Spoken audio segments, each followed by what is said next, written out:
Hey sahabat Pijar TV, terima kasih ya sudah klik video YouTube ini. Kiranya kebenaran firman yang saudara dapatkan menerangi kehidupan saudara. Untuk dapat menyaksikan video-video lainnya dan mendapatkan update dengan cepat, saudara bisa klik subscribe dan jangan lupa, berkat Tuhan jangan disimpan sendiri ya. Klik tombol share di bawah dan bagikan video ini ke sebanyak-banyaknya orang yang saudara kenal.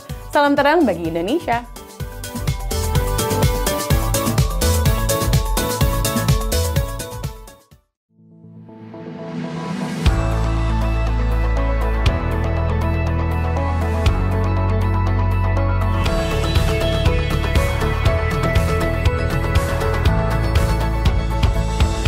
Shalom sahabat Pijar.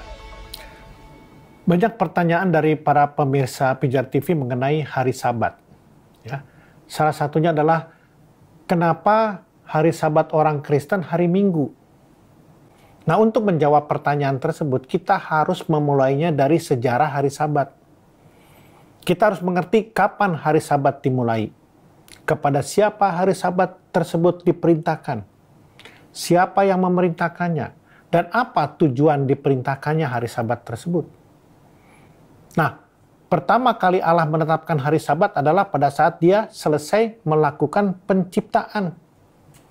Nah, saudara bisa baca di dalam Kejadian 2 ayat 3. Ya, Allah menguduskan hari ke-7 sebagai hari Sabat. Menguduskan dalam konteks ini adalah memisahkan dari atau menghususkan. Jadi hari ke-7 dipisahkan maknanya dari hari ke-1 sampai hari ke-6. Hari ke-7 itu spesial di hadapan Allah. Nah, yang perlu kita cermati bahwa Allah ternyata tidak pernah menyuruh Adam, Hawa, dan keturunannya untuk merayakan hari spesial tersebut. Sampai tiba zamannya bangsa Israel keluar dari tanah Mesir. Kita bisa baca di dalam kitab Keluaran. Kalau saudara baca Keluaran 20 ayat 8 sampai 11, kita itu dapat simpulkan bahwa definisi hari Sabat adalah sebuah hari di hari ke-7 yang dikuduskan Allah, di mana umat Yahudi diperintahkan untuk merayakannya dengan cara gimana? Berhenti melakukan pekerjaan apapun. Saudara bisa baca. Mengapa umat Yahudi diperintahkan untuk merayakan hari Sabat? Nah, kalau kita baca Ulangan 5 ayat 14 dan 15, di situ dijelaskan bahwa tujuan Allah menyuruh orang Israel merayakan hari Sabat itu untuk mengingat perbudakan mereka di tanah Mesir dan pembebasan yang Allah lakukan. Nah, sekarang kita sudah mengerti sejarah dari hari Sabat ini. Kita sudah tahu siapa yang menciptakan hari Sabat, kenapa diciptakan, kepada siapa hari Sabat ini diperintahkan untuk dirayakan, dan apa tujuan perintah tersebut. Kita juga sudah bisa melihat bahwa ada aturan-aturan tertentu yang harus dilakukan oleh orang Israel ketika mereka merayakan hari Sabat. Misalnya apa? Nggak boleh meninggalkan rumah pada hari Sabat. Saudara bisa baca di dalam Keluaran 16 ayat 29. Nggak boleh nyalain api. Keluaran 35 ayat 3. Tidak boleh membuat orang lain bekerja. Ada tuh di dalam Ulangan 5 ayat 14. Dan orang yang melanggar hari Sabat itu bisa dijatuhi hukuman mati loh. Itu ada di Keluaran 31 ayat 15, ada juga di kitab Bilangan 15. Dari sejarahnya saja, sebetulnya kita bisa tahu bahwa hari Sabat hanya diperuntukkan kepada orang-orang Israel dan bukan orang Kristen. Kalau saudara tetap melakukan hari Sabat, ingat bahwa saudara harus melakukan sesuai aturan-aturan yang sudah tadi saya sebutkan. Dan bukan hanya itu saja loh. Saudara juga harus melakukan semua tradisi-tradisi keagamaan orang Yahudi. Nah, sekarang coba kita lihat bagaimana hari Sabat ini diresponi di dalam Perjanjian Baru. Tentunya kita harus berpatokan kepada apa yang Tuhan Yesus lakukan kepada hari Sabat. Ya, yang pada waktu itu disebut Sabat orang Yahudi. Kita bisa lihat bahwa di dalam Perjanjian Baru tidak ada satu perintah dari Tuhan Yesus kepada pengikutnya untuk merayakan hari Sabat. Nggak ada. Tuhan Yesus dikatakan dalam Perjanjian Baru malah melanggar hari Sabatnya orang Yahudi. Dengan apa? Dia dengan bekerja di hari Sabat. Dan puncaknya adalah Tuhan Yesus meniadakan hari Sabat. Coba kita baca di dalam Yohanes 5 ayat 18. Dikatakan demikian. Sebab itu orang-orang Yahudi lebih berusaha lagi untuk membunuhnya, bukan saja karena ia meniadakan hari Sabat. Dan ingat, murid-murid Tuhan Yesus pun melanggar hari Sabat. Baca dalam Markus 2 ayat 24 sampai 28. Bahkan setelah Tuhan Yesus naik ke surga pun, seluruh pengikut-pengikut Kristus sudah tidak lagi merayakan hari Sabat. Nah, kita bisa baca di dalam Kolose 2 ayat 16. Dikatakan di sana, karena itu janganlah kamu biarkan orang menghukum kamu mengenai makanan dan minuman atau mengenai hari raya, bulan baru, ataupun hari Sabat. Juga saudara kalau baca di dalam Galatia 4 ayat 9 dan 10 dikatakan demikian. Tetapi sekarang sesudah kamu mengenal Allah, atau lebih baik sesudah kamu dikenal Allah, bagaimanakah kamu berbalik lagi kepada roh-roh dunia yang lemah dan miskin dan mau mulai memperhambakan diri lagi kepadanya?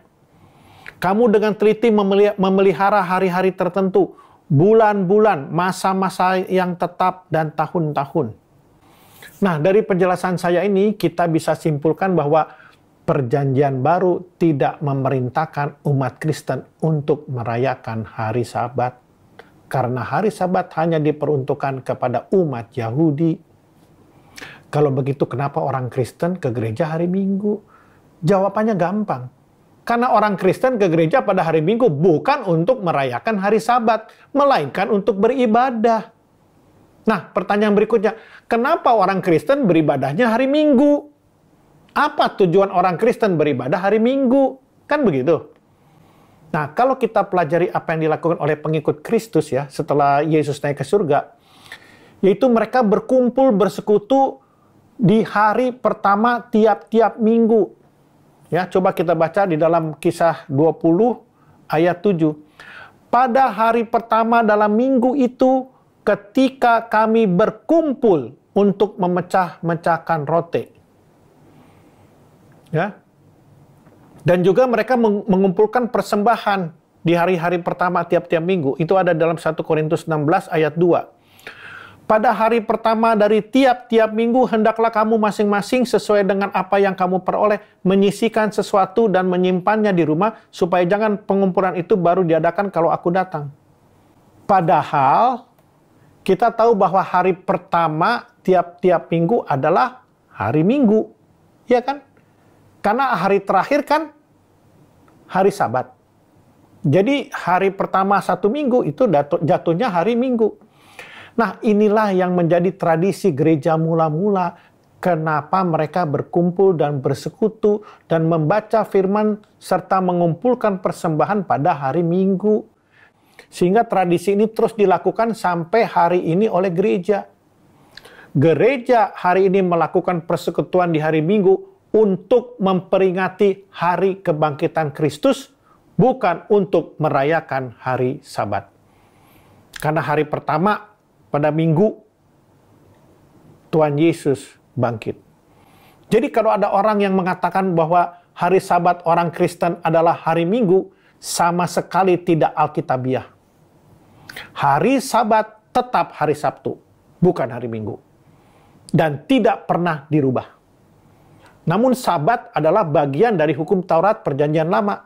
Dan orang-orang Kristen bebas dari belenggu hukum Taurat. Saudara bisa baca di dalam Galatia 4 ayat 1-26. Atau juga di Roma 6 ayat 14. Jadi kita bisa tarik pelajaran dari pembahasan ini bahwa hari Minggu bagi umat Kristen bukanlah untuk memperingati hari Sabat. Hari Minggu adalah hari ibadah umat Kristen.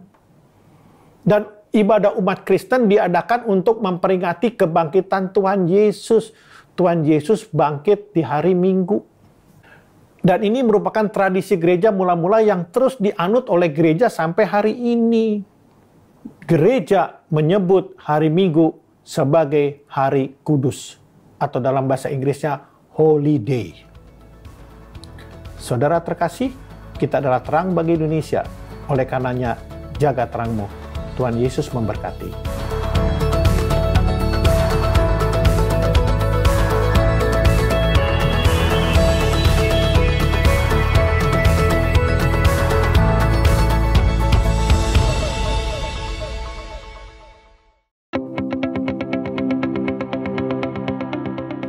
Sahabat Pijar TV, Shalom, apa kabar? Terima kasih sudah menjadi sahabat dan menjadi pemirsa setia program-program Pijar TV.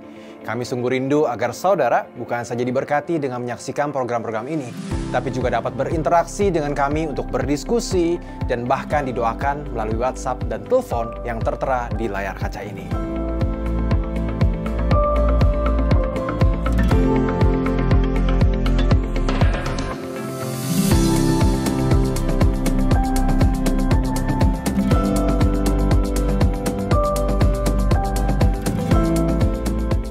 Hubungi kami sekarang melalui WhatsApp. Tim Respon Pijar TV siap untuk melayani saudara.